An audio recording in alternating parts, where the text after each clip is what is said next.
the Spanish Influenza. It's around 1918. A young soldier stationed at Camp Funston, Kansas. He went home to visit his family in Haskell County, Kansas, and when he returned to Camp Funston, he was unaware of what we're referring to as a very dark and mysterious stranger that accompanied him.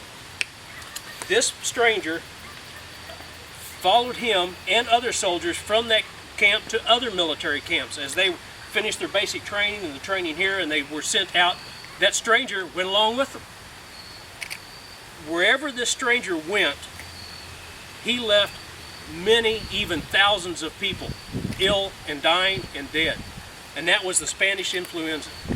And then they took it across to Europe. And then that outbreak didn't last just a few years, not that long, but then while it was in Europe, that influenza changed and it became stronger and more lethal.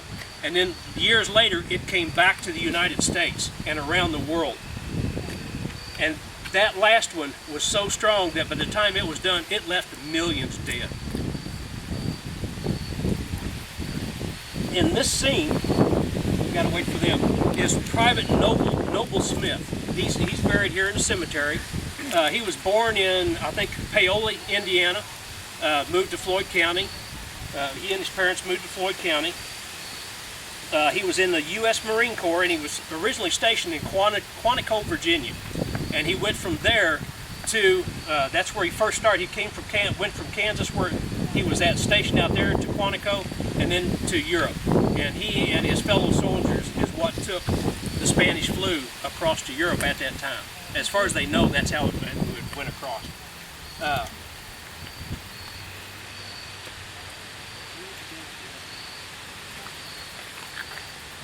Private Smith was the son of Philip and Maddie Martin Smith.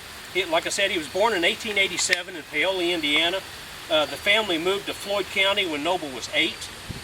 He enlisted in the Marine Corps in 1917, stationed at Quantico, Virginia, and he died there October 10th, 1918, the year he tells this story.